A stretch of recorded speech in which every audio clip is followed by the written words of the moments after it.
রাতে বাবা ও ছোট চাচা খেতে বসেছে। সবেমাত্র এক লোকমা ভাত মুখে দিতে যাবে, এমন সময় আমার চিৎকার শুনে হাত থেকে ভাত ঝরে পড়ে যায়। বাবা ও চাচা একে অপরের দিকে হতবাক হয়ে তাকিয়ে আছে। ছুটে আসে আমার রুমে, এসে যা দেখে তাতে করে দুজনের মাথা হেট হয়ে যায়। এমনটা হবে কল্পনায়ও ভাবিনি। আমার নাম স্বপ্না মিয়াজি। ফ্যামিলিতে মা, বাবা, 3 বোন, 2 ভাই। সবার বড় বোন নাম আসমা মিয়াজি। আমাদের বংশ মিয়াজি বংশ, তাই নামের পরে মিয়াজি শব্দটা থাকে। বাবা সরকারি চাকরি করে। আমার বড় বোন আসমা এসএসসি কমপ্লিট করেছে। আমি সবেমাত্র ক্লাস 6-এর ছাত্রী। আমরা 2 বোন দেখতে তেমন সুন্দরী না। গায়ের রং শ্যামলা, তবে চেহারার কাটিং মোটামুটি ভালো। আমার বোন আসমা থেকে আমাকে বড় মনে হয়, কারণ আমার স্বাস্থ্য ভালো। যে দেখে প্রথম আমাকেই বড় মনে করে। পরে জানা যায় আমি ছোট, আসমা বড়। আমার বাবা শিক্ষিত হলেও একটু অন্য টাইপের মানুষ। কারো কথায় কান দেয় না, যখন যেটা ভাবে সেটাই করে। যেমন জেদি তেমনি সরল সোজা। ছোট চাচা দুবাই থেকে 3 মাসের ছুটি নিয়ে বাড়িতে এলেন। বাবা বললেন 2 মেয়ে বড় হয়েছে, এখন বিয়ে দেওয়া উচিত। ছোট চাচা বললেন আসমাকে বিয়ে দাও ঠিক আছে, কিন্তু স্বপ্নাকে কেন বিয়ে দিতে বলছো? ওকে দেখলে বড় মনে হলেও এখনও কিন্তু বড় হয়নি। ছোট বাচ্চাদের মতো চলাফেরা, এখনও ছোট ছোট বাচ্চাদের সাথে খেলে। ওর চলাফেরা দেখেছো? নিজের খেয়াল নিজেই রাখতে পারে না। বিয়ে হলে শ্বশুরবাড়ির কী খেয়াল রাখবে? না ভাইজান, তোমার কথায় আমি একমত হতে পারছি না। বাবা বলল, দেখ ভাই, আমি জানি তুই কি বলতে চাইছিস। আমি চাই একসাথে 2 বোনের বিয়ে দিতে, একই দিনে। সবাই বোঝালো বাবাকে আসমাকে বিয়ে দাও, কিন্তু স্বপ্নাকে এখন না, পরে। বাবা কারো কথা শোনার পাত্র নন। তিনি যা বললেন তাই করলেন। আমাদের 2 বোনের জন্য ছেলে দেখা শুরু হলো। আল্লাহর কি হুকুম, বাবা যেমনটা চেয়েছেন তেমনটাই হলো। 2 বোনের জন্য দেখে দেখে 2টো রাজপুত্র খুঁজে নিয়ে এলেন। তাদের পাশে আমরা কিছুই না। ছেলে 2টো দেখতে যেমন হ্যান্ডসাম তেমনি ভালো। তখন যৌতুকের সময়। এখন যে নেই তা কিন্তু নয়। এখন মানুষ যৌতুকের বদলে ফার্নিচার নিয়ে যায়, সেটাও কিন্তু এক প্রকার যৌতুক। মোটা অঙ্কের যৌতুক দিলে হ্যান্ডসাম ছেলে পাওয়া কোনো ব্যাপারই না। বিয়ের কথা পাকা হওয়ার সময় বলা হলো 2 পক্ষকে 1.5 লাখ করে 3 লাখ টাকা দিতে হবে, তার সাথে ছেলে পক্ষের 500 লোক খাওয়াতে হবে। বাবা রাজি হয়ে গেলেন। আমাদের বিয়ের দিন ঠিক হলো। দেখতে দেখতে সেই সময়ও চলে এলো।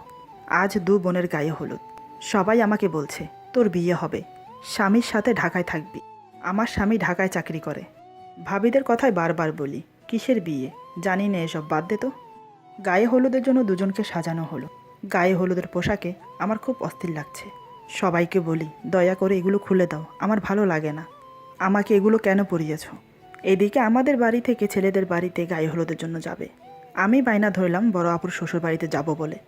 সবাই হাসতে শুরু করলো আমাকে নিয়ে। আমি বললাম, আরে আমাকে কেউ চিনবে না, গায়ে হলুদ লাগিয়ে চলে আসব। আমার ফুফাতো বোন সাফিয়া বলল, আরে পাগলি, একটু পর তোর শ্বশুরবাড়ি থেকে লোক আসবে তোকে হলুদ লাগাতে। এই নিয়ে সবাই হাসাহাসি করল। কোনো রকম গায়ে হলুদের পর্ব শেষ হলো। আজ বিয়ে। যখন আমার বোনকে কবুল বলতে বলল, তখন সে খুব কাঁদছে। আমি মনে মনে ভাবছি কবুল বললে কি হবে, এখানে কান্নার কি আছে? অনেকক্ষণ কান্নাকাটি করে সে কবুল বলল। আমাকে যখন বলতে বলল 1 সেকেন্ডও লাগেনি, আমি বলে দিয়েছি। কবুলই তো বলতে হয়, এখানে এত সময় নেওয়ার কি আছে? সবাই জানে আমি এসব বুঝি না দেখে বলে দিয়েছি। বিয়ে সম্পূর্ণ হলো, এখন বিদায়ের পালা। যখন শুনলাম বরের সাথে আমাকে যেতে হবে, তখন আমার ভয় হলো। এবার আমি শুরু করেছি কান্না, চিৎকার করে বলছি আমি যাব না, মরে গেলেও যাব না। অনেক যুদ্ধ চললো আমাকে নিয়ে। সবাই বুঝিয়ে বলল কাল তোকে নিয়ে আসবো, শুধু আজকে রাত থাকবি। তারপরও যেতে রাজি হলাম না। লাস্ট পর্যন্ত ফুফাতো বোন, মামাতো বোন আমাদের সাথে গেল। তারপর আমাকে নিয়ে যেতে পেরেছে। সেদিন আমাদের বাসর হয়নি, কারণ আমি পিরিয়ড অবস্থায় ছিলাম। 4 দিন পর আমাদের বাসর ঘরে দেওয়া হলো, আমার শ্বশুর বাড়িতেই। রাতে ভাবিরা শিখিয়ে দিল সব কিছু, কিন্তু কিছুই আমার মাথায় ঢোকেনি। আমার স্বামী মেজান খুব খুশি মনে রুমে প্রবেশ করলো। আমি তখনও বসে আছি খাটে। দরজা লাগানোর শব্দ শুনে ঘুমটা উঠিয়ে দেখি একটা ছেলে দরজা লাগিয়ে দিচ্ছে। এর সাথে আমার বিয়ে হয়েছে, এ যে আমার স্বামী। এগুলো আমি কিছুই বুঝি না। মনে মনে ভাবছি এই ছেলেটার জন্য কেন আমাকে সাজিয়ে বসিয়ে রেখেছে। এমনিতে আমার ঘুম পাচ্ছে। মিজান আমার সামনে এসে বসে, তারপর আমার ঘুমটা সরিয়ে দেয়। আমি চোখ বড় বড় করে তাকিয়ে আছি। এবার চমকে ওঠার পালা। মিজান রোমান্টিক মোডে আছে, তাই আমার হাত ধরে ধীরে ধীরে আমাকে জড়িয়ে ধরে। আমি কিছু না বুঝে জোরে ধাক্কা মেরে ফেলে দেই। তারপর আমি চিৎকার করি। মিজান দৌড়ে এসে আমার মুখ চেপে ধরে বলে, চুপ চুপ, কেউ শুনে ফেলবে। আর তুমি চিল্লাচ্ছ কেন? এভাবে কেউ চিৎকার করে? সবাই কি ভাববে? আমি মনে মনে ভাবছি, এই মনে হয় আমাকে মারবে। তাই আমি ওর হাত কামড়ে দিয়ে রুম থেকে বেরিয়ে আসি। তখনও কেউ ঘুমায়নি, সবাই ড্রয়িং রুমে বসে আছে। আমি দৌড়ে গিয়ে শাশুড়িকে জড়িয়ে ধরি। আমার পিছু পিছু মিজান ঘর থেকে বেরিয়ে আসে। আমার শাশুড়ি বলল, কি হয়েছে মা, কি হয়েছে? আমি বললাম, ওই লোকটা আমাকে জাপটে ধরেছে। খুব খারাপ লোকটা। আমি চিৎকার দিতেই আমার মুখটা চেপে ধরে মারার জন্য। সবাই বুঝতে পারলো কি হয়েছে। এদিকে লজ্জায় মিজানের মাথা হেট হয়ে যাচ্ছে। সে মাথা নিচু করে দাঁড়িয়ে আছে। উপস্থিত সবাই মুসকি মুসকি হাসছে। সবার বুঝতে বাকি রইল না কি হয়েছে। আমার শাশুড়ি বড় ভাবিকে ইশারা করলো। সেদিন রাতে আমি বড় ভাবির সাথে ছিলাম। পরের দিন বাপের বাড়িতে আসি, সাথে মিজানও এসেছে। এসব ব্যাপারে কেউ জানতো না। আসার পরে জ্যাঠাতো ভাইয়ের বউ মস্কারি করে বলল, কি ননদিনী, বাসর রাত কেমন কাটালে? বর কি কি গিফট দিল? ওর কথায় আমার লজ্জা পাওয়ার কথা, তা না উল্টা বললাম, কিসের বাসর আর কিসের গিফট? কি যে আবল তাবল বলো না, কিছুই বুঝতে পারি না। ভাবি বুঝতে পারলো আমার সাথে কথা বলে কোনো লাভ হবে না, তাই মিজানকে জিজ্ঞেস করলো। ভাবির কথায় মিজান রাতের ঘটনা সব খুলে বলল। ভাবি শুনে হাসতে হাসতে শেষ। মিজান বলল, ভাবি আপনি হাসছেন, কাল আমার কি অবস্থা হয়েছিল দেখলেই বুঝতে পারতেন। রাতে খাবার দাবারের পর আমাদের দুজনকে এক রুমে দেওয়া হলো। মিজান মনে মনে চিন্তা করছে, কালকে হাত ধরার কারণে চিৎকার করেছিল, এখন হাত ধরলে যদি আবার করে। মনে মনে চিন্তা করছে ধরবে কি না। এদিকে বাবা ও ছোট চাচা বাজার থেকে ফিরেছে, হাত মুখ ধুয়ে খেতে বসেছে। মিজান তখন দুমনা করছে আমার হাত ধরার জন্য। এক সময় মনে সাহস নিয়ে আমার হাত ধরে ফেলে। ওইদিকে বাবা ও ছোট চাচা ভাতের লোকমা মুখে দিতে যাবে। এমন সময় আমি চিৎকার করতে থাকি। আমার চিৎকার শুনে সবাই ছুটে আসে রুমে। তখন মিজান লজ্জায় মাথা নিচু করে দাঁড়িয়ে আছে, সবার সামনে অপমান বোধ মনে করছে। বাবাকে দেখে আমি ছুটে এসে জড়িয়ে ধরে বলি, বাবা বাবা, লোকটা আমার হাত ধরেছে, লোকটা ভালো না। বাবা বুঝতে পারলো আসলে কি হয়েছে। এদিকে ছোট চাচা রাগিত দৃষ্টিতে বাবার দিকে তাকিয়ে আছে। বাবাও নিজের ভুল বুঝতে পারে, এখন বুঝে কি হবে। কিছুই করার নেই। বাবা মাকে বলে আমাকে নিয়ে যেতে। তারপর মিজানকে বলে, বাবা তুমি কিছু মনে করো না, এখনও ওর সেই বুঝ হয়নি। আমি না বুঝে ভুল করেছি, পারলে আমাকে ক্ষমা করো। মিজান বলল, আমি কিছু মনে করিনি বাবা, আপনি শুধু শুধু মাপ চাইছেন। সময়ের সাথে সাথে সব ঠিক হয়ে যাবে। সেই দিনের মতো আর কিছুই হলো না। 3 দিন পর শ্বশুরবাড়ি ফিরে আসি। শ্বশুরবাড়িতে কী হয়েছে ভাবিরা জিজ্ঞেস করাতে মিজান সব খুলে বলল। সব শুনে ভাবি বলল, দেখ ভাই, স্বপ্ন এখনও ছোট, এসব বোঝে না, ওকে ধীরে ধীরে বুঝিয়ে আপন করে নিতে হবে। মিজান বলল, আমি 1 সপ্তাহ পর ঢাকা চলে যাব, তখন কি হবে? মিজানের কথা শুনে ভাবি বলল, চিন্তা করো না, আমি বাবা মার সাথে কথা বলে ঢাকা নিয়ে যাওয়ার ব্যবস্থা করে দিচ্ছি। সেই অনুযায়ী 1 সপ্তাহ পর আমাকে ঢাকা নিয়ে আসে। প্রথম ঢাকায় আসবো শুনে মনে মনে খুব খুশি হলাম। কখনো ঢাকা যাইনি, এই প্রথম যাব। অনেকের মুখে শুনেছি ঢাকা অনেক সুন্দর, তাই দেখতে ইচ্ছে করলো আমার। এখানে এসে আরেক বিপত্তি, ঘরের কোনো কাজই আমি জানি না, রান্নাবান্না তো অনেক দূর, ঘর গোছাতেও পারি না। বাড়িতে মা আসমা আপু সব কাজ করতো, তাই আমি কখনো করিনি। সকাল 5টার দিকে উঠে রান্না করতো মিজান, আমাকে নাস্তা খাইয়ে অফিসে চলে যেত। এদিকে বাসায় আমাকে একা রেখে যেতে দুশ্চিন্তা হচ্ছে মিজানের, কারণ আমি খুব চঞ্চল টাইপের। এক জায়গায় শান্ত হয়ে বসার অভ্যাস নেই আমার, সেটাই সবচেয়ে ভয়ের কারণ। যদি একা একা বাসা থেকে বেরিয়ে কোথাও চলে যাই, তাহলে এত বড় শহরে খুঁজবে কি করে? আমরা 3 তলায় থাকি, দোতলায় আরেকটা ফ্যামিলি আছে। ওনার হাজব্যান্ডও কাজে চলে যায় সকালে, তাই উনি ফ্রি থাকে। নাম রেশমি আক্তার। মিজান আমার ব্যাপারে সব বলল। সব শুনে রেশমি আপা বলল, তুমি কোনো চিন্তা করো না ভাই, নিশ্চিন্তে কাজে যাও, আমি আছি। যতক্ষণ পর্যন্ত না তুমি আসবে আমি ওর সাথে থাকবো। কথাটা বলার সময় ওনার হাজব্যান্ডও ছিলেন। সব শুনে তিনিও সম্মতি জানালেন। সেই থেকে রেশমি আপু সারাদিন আমার সাথে সাথে থাকতো। মিজান আমাকে খুব ভালোবাসতো। প্রতিদিন আসার সময় আমার জন্য লাল গোলাপ নিয়ে আসতো, আর সাথে চকলেট, আইসক্রিম। মিজান জানে আমি আইসক্রিম চকলেট খেতে খুব ভালোবাসি। মাঝে মাঝে রাতে আমাকে ফুচকা খেতে নিয়ে যেত। কিন্তু এখনও পর্যন্ত আমাদের মাঝে শারীরিক সম্পর্ক হয়নি। মিজান কখনো জোরও করেনি। মিজান বুঝতে পারে এর থেকে জোর করে নয়, বুদ্ধি খাটিয়ে ভালোবাসা আদায় করতে হবে। ঢাকায় আসার পর থেকে আমরা একসাথে ঘুমালেও আলাদা আলাদা। একদিন রাতে মিজান আমাকে বলল, আচ্ছা স্বপ্না, তুমি ভূতকে ভয় পাও? এমনিতে আমি ভূতকে বেশি ভয় পাই, ভূত হয় কি না সেটা জানি না, কিন্তু চাচি জেঠিদের মুখে শুনেছি জিন পরি এগুলো হয়, আবার পেতনিও নাকি হয়। আমি আমতা আমতা করে বললাম, ভূত কেন? এখানে কি ভূত আছে? আমার কিন্তু ভূতকে খুব ভয় লাগে। মিজান মুচকি হেসে বলল, শুধু ভূত নয়, এখানে একটা পেতনিও আছে, মাঝে মাঝে হি হি করে হাসে, এমনকি যে মেয়েরা স্বামীর কথা শোনে না তাদের ঘাড় মটকিয়ে দেয়। এমন সময় কোত্থেকে যেন হি হি করে হাসির শব্দ ভেসে আসে। আমি ভয়ে মিজানকে জড়িয়ে ধরি শক্ত করে। মিজান পরম তৃপ্তিতে আমাকে শক্ত করে জড়িয়ে ধরে। সে তো এটাই চেয়েছে। আমি অনেকক্ষণ ধরে মিজানকে জড়িয়ে ধরে আছি। মিজান রোমান্টিক সুরে বলল, কি ব্যাপার, ভয় করছে? আমি বললাম, আপনি শুনতে পাচ্ছেন না? পেতনিটা এখনও হেসে যাচ্ছে। আমার খুব ভয় করছে। মিজান বলল, ঠিক আছে, আমার বুকে থাকো। এভাবে আমি মিজানকে জড়িয়ে ধরে ঘুমিয়ে পড়ি। কিন্তু মিজান আমাকে বুকে পেয়ে ঘুমাতে পারছে না। ওর খুব ইচ্ছে করছে আমাকে আরও কাছে পেতে। তারপরও নিজেকে দমিয়ে রেখেছে। আমার মাথায় পরম স্নেহের ন্যায় হাত বুলিয়ে দিচ্ছে, কপালে কিস করছে। এমন করতে করতে কখন যে ঘুমিয়ে পড়েছে সেও জানে না। সকালে ঘুম ভাঙল মিজানের। দেখে আমি তখনও ওকে জড়িয়ে ঘুমাচ্ছি। চুলগুলো এলোমেলো হয়ে আমার মুখ ঢেকে আছে। চুলগুলো সরিয়ে আমার মুখের দিকে তাকিয়ে আছে অপলক দৃষ্টিতে। কপালে আলতো করে কিস করে উঠতে যাবে এমন সময় আমার ঘুম ভেঙে যায়। ওকে উঠতে দেখে আমি আবার ঝাঁপিয়ে পড়ে বলি, আপনি কোথায় যাচ্ছেন? প্লিজ আমাকে ছেড়ে যাবেন না, তা না হলে পেতনি আসবে। মিজান হেসে বলল, পেতনি দিনে আসে না, সে শুধু রাতে দেখা দেয়। আমি ওকে ছেড়ে দিয়ে বললাম, ও আচ্ছা, তাহলে তো এখন কোনো ভয় নেই, তাই না? কিন্তু আমার খিদে পেয়েছে। মিজান বলল, কি খাবে? নাস্তা বানাতে দেরি হবে, তার চেয়ে বরং আমি বাইরে থেকেই নিয়ে আসি। এই বলে উঠে চলে গেল নাস্তা নিয়ে আসতে। সেদিন আমাকে নাস্তা খাইয়ে অফিসে চলে গেল। রাতে খাওয়া দাওয়ার পর বিছানা শুতে যাব, ঠিক তখনই কালকে রাতের মতো পেতনিটা আবার হেসে উঠল। আজও আমি ভয় পেয়ে মিজানকে জড়িয়ে ধরি। এভাবে আমরা একে অপরকে সারা রাত জড়িয়ে ধরে ঘুমাতাম, কিন্তু আমাদের মাঝে তেমন কিছুই হতো না। এখন আমার অভ্যাস হয়ে গেছে মিজানকে জড়িয়ে ধরে ঘুমানো। এখন পেতনির হাসির প্রয়োজন পড়ে না। একদিন আমি মিজানের বাহুতে মাথা রেখে শুয়ে আছি। মিজান আমার মাথায় হাত বুলিয়ে দিতে দিতে বলল, স্বপ্না, একটা কথা বলবো, রাখবে? আমি বললাম, কি কথা বলুন। মিজান বলল, আমার সাথে প্রেম করবে? আমার না খুব ভালোবাসার প্রয়োজন। কেউ নেই আমাকে ভালোবাসার।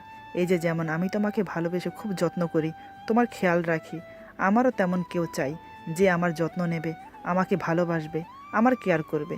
তুমি পারবে করতে? আমি কিছু বলছি না, চুপ করে ওর বাহুতে শুয়ে আছি। মিজান বলল, আমি জানতাম তুমি পারবে না, তাই মনে মনে ভাবছি কাউকে নিয়ে আসবো আমার কেয়ার করার জন্য, আর তোমাকে বাড়িতে পাঠিয়ে দেব। আমি তখনও কিছু বললাম না। হঠাৎ কে যেন হি হি করে হেসে উঠল। আমি মিজানকে শক্ত করে জড়িয়ে ধরি। বুঝতে পারি সে পেতনিটা হাসছে। মিজান আমাকে জড়িয়ে ধরে বলল, তোমাকে বলেছিলাম না, যেই মেয়ে স্বামীর কথা শোনে না তাদেরকে পেতনি ঘাড় মোটকে দেয়। সেদিন রাতে আমি আর কিছুই বললাম না, ঘুমিয়ে পড়লাম। সকালে মিজানের আগে আমি উঠি। মনে মনে ভাবছি সারা ঘরের কাজ আজ আমি একাই করব। সব সময় ও আমাকে রান্না করে খাওয়ায়, আজ আমি রান্না করব। এটা ভেবে কিচেনে গেলাম রান্না করার জন্য। এদিকে আমি রান্না করতে পারি না। কী রান্না করব, কিভাবে রান্না করব সেটাই ভাবছি। মনে মনে বলে উঠলাম, যা হবে দেখা যাবে, যা পারি তাই রান্না করব। এই ভেবে চুলায় চা বসিয়ে আগুন ধরাতে গিয়ে হাত জ্বালিয়ে ফেলি। তারপরও হার মানলাম না। এদিকে হাত অনেকটা জ্বলে গেছে, খুব জ্বালা করছে। একবার পানিতে চুবাচ্ছি, আরেকবার পেঁয়াজ কাটছি। এভাবে করে রান্না করলাম। তবে কী রান্না করেছি তাও জানি না। মিজানকে ডাকতে গিয়ে দেখি সে এখনও ঘুমাচ্ছে। আমি ডাক দিতেই উঠে বসে। এতক্ষণ আমাকে লক্ষ্য করেনি। হাত দিয়ে চোখ মুছতে মুছতে তাকিয়ে হেসে উঠল। তারপর বলল, এ কি হাল করেছ নিজের? কপালে মুখে হলুদ আর মশলা লেগে আছে। কাজের মধ্যে এতটাই ব্যস্ত ছিলাম যে মুখ দেখার সময় পাইনি। শাড়ির আঁচল দিয়ে মুখ মুছে বললাম, খাবার রেডি, আপনি ফ্রেশ হয়ে আসুন। আমার মুখে এই কথা শুনে মিজান অবাক হয়ে তাকিয়ে আছে। তার মানে কালকে রাতের কথাগুলো আমি সিরিয়াসলি নিয়েছি। আমাকে বলল, তুমি রান্না করেছো? তুমি রান্না করতে পারো? আমি বললাম, জানি না কি রান্না করেছি, আপনি আসুন দেখবেন। আমার কথা শুনে মিজানের হাসি পাচ্ছে। তারপরও হাসি চেপে রেখে ফ্রেশ হতে চলে গেল। কিছুক্ষণ পর ফ্রেশ হয়ে খেতে বসে। আজ মিজানের অফিসের ছুটি ছিল। রান্না দেখে কিছু বলেনি। টেস্ট করে দেখলো, কোনোটাতে লবণ বেশি, আবার কোনোটাতে মরিচ হলুদ বেশি। এত কষ্ট করে হাত পুড়িয়ে রান্না করেছে। মিজান আমাকে বলল, ভালোই রান্না করেছো। এই বলে খেতে যাবে, হঠাৎ চোখ পড়ল আমার হাতের উপর। দেখে আমার হাত অনেকখানি পুড়ে গেছে। এটা দেখে তৎক্ষণাৎ ছুটে এসে আমার হাত দেখলো। আমার হাতের এই অবস্থা দেখে ও পাগলের মতো করছে। আমাকে বলল, তোমাকে কে বলেছিল রান্না করতে? দেখো কতটা হাত পুড়ে গেছে, খুব কষ্ট হচ্ছে না? এই বলে ফু দিতে থাকে আমার হাতে। আমাকে বসিয়ে রেখে ফার্মেসি থেকে ক্রিম নিয়ে আসে, তারপর আমার হাতে লাগিয়ে দেয়। আমার দিকে ছলো ছলো নয়নে তাকিয়ে বলল, হাত না জ্বলে যদি বড় কিছু হয়ে যেত তোমার, তাহলে আমার কি হতো একবার ভেবে দেখেছো? কে বলেছে তোমাকে রান্না করতে? আমি মাথা নিচু করে বললাম, কেন, কাল রাতেই তো আপনি বললেন আপনি যেমন আমাকে কেয়ার করেন তেমনি কাউকে চান আপনাকে কেয়ার করুক, তাই আমি আপনার জন্য রান্না করতে গিয়েছিলাম। মিজান বলল, তাই বলে হাত জ্বালিয়ে আমার জন্য রান্না করবে? আমি বললাম, বারে, আপনিই তো বললেন আমি যদি না পারি তাহলে আমার জায়গায় অন্য কাউকে নিয়ে আসবেন আর আমাকে বাড়িতে পাঠিয়ে দেবেন। মিজান আমার হাত ধরে চোখে চোখ রেখে বলল, তোমার বাড়িতে যাওয়ার ইচ্ছে নেই? বাড়িতে সবাই আছে, এখানে তোমার কে আছে? আমি বললাম, এখানে আপনি আছেন। মিজান রোমান্টিক সুরে বলল, আমি তোমার কে হই? আমি তো তোমার কেউ না। আমি বললাম, ভাবিরা বলেছে আপনি আমার স্বামী, তবে স্বামী কি জানি না। এই কয়দিন আপনার সাথে থাকতে থাকতে কেমন যেন মায়া লেগে গেছে। রাতে আপনাকে জড়িয়ে ধরে ঘুমাই, এটা অভ্যাস হয়ে গেছে আমার। এখন আপনাকে ছাড়া রাতে আমার ঘুম আসবে না। মিজান বলল, এটাকে ভালোবাসা বলে। আমি বললাম, জানি না, তবে আপনাকে আমার ভালো লাগে। মিজান বলল, শুধু ভালো লাগে আর কিছু না? আমি বললাম, আর কিছু মানে? মিজান বলল, আর কিছু মানে সামথিং সামথিং। আমি বললাম, সেটা আবার কি? মিজান বলল, আদর করতে ইচ্ছে করে না? তোমাকে বুকে নিলে আমার খুব ইচ্ছে করে তোমাকে আদর করতে। আমি বললাম, তাহলে করেন না কেন? মিজান বলল, কি করে করব? তোমার হাত ধরেছিলাম বলে চিৎকার দিয়েছিলে, তার জন্য আমাকে কম অপমানিত হতে হয়েছে? সবার সামনে মাথা হেট করে দিয়েছিলে, মনে নেই? এখন আদর করতে গিয়ে যদি আবার চিৎকার করো, তখন তো এলাকার মানুষ এসে আমাকে মারবে। আমি বললাম, ইস কত শখ, কেউ হাত লাগাক দেখি আপনার গায়ে, হাত ভেঙে দেব না? মিজান বলল, কারোর হাত ভাঙতে হবে না, তুমি শুধু আমাকে ভালোবাসো, এটাতেই হবে। কি ভালোবাসবে আমাকে? আমি ওর চোখের দিকে তাকিয়ে বললাম, আপনি যদি শিখিয়ে দেন তাহলে বাসবো। মিজান মুচকি হেসে বলল, যা শিখিয়ে দেব তা করতে পারবে? আমি বললাম, হ্যাঁ পারবো, আপনি শুধু একবার শিখিয়ে দিন, তাহলে দেখবেন পারি কি না। মিজান বলল, আজ আমার অফিস নেই, চলো তোমাকে ভালোবাসা শেখাই। তবে কথা দাও, চিৎকার করবে না। যদি চিৎকার করো তাহলে কিন্তু রাত্রে পেতনি আসবে, তখন কিন্তু আমিও তোমাকে বাঁচাতে পারবো না। এমনি আমি এসব ভূত প্রেতে ভয় পাই। আমি বললাম, না না, আমি চিৎকার করব না। মিজান বলল, প্রথমে একটু ব্যথা পাবে, তবে পরে ঠিক হয়ে যাবে।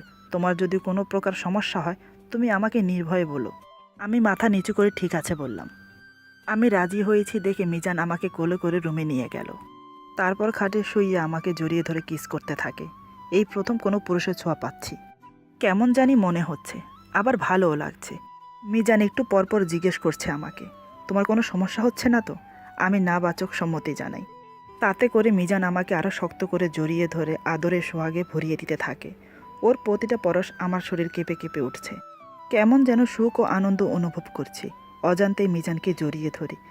মিজান বুঝতে পারলো আমি উত্তেজিত হয়ে উঠেছি। এই সুযোগটা কাজে লাগালো মিজান। ধীরে ধীরে আমরা সঙ্গমে লিপ্ত হচ্ছি। প্রথমে আমি বাধা দিই, কারণ ব্যথা পাচ্ছি তাই। অনেক কাকতি মিনতি করে মিজান আমার সাথে সঙ্গমে লিপ্ত হলো।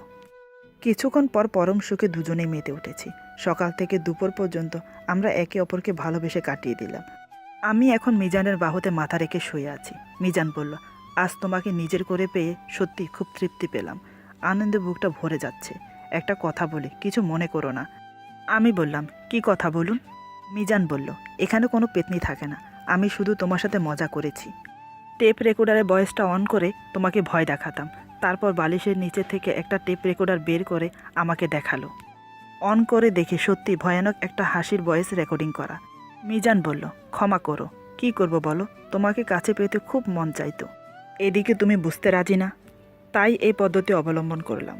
আমি কি বলবো কিছুই বুঝতে পারছি না।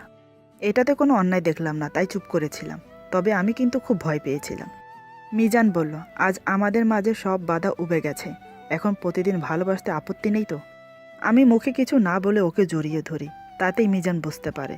শুরু হলো নতুন জীবন, নতুন সংসার, নতুন এক অধ্যায়। গ্রামের বোকাশোকা সেই স্বপ্না হয়ে ওঠে একজন গৃহিণী, স্বামীর চোখের মণি। আমার স্বামী আমাকে খুব ভালোবাসে, এটা একটা বাস্তব ঘটনা। পরিচয়টা অজানাই থাকুক, তবে এটুকু বলি, এটা কুমিল্লা জেলায় ঘটেছে। আজকের গল্প এখানেই সমাপ্ত। আশা করি গল্পটি আপনাদের ভালো লাগবে। যদি ভালো লাগে তাহলে লাইক, কমেন্ট এবং সাবস্ক্রাইব করে আমাদের সাথে থাকুন। বেল আইকন প্রেস করে দেবেন, তাহলে আমাদের নিত্য নতুন ভিডিও আপনাদের কাছে পৌঁছে যাবে।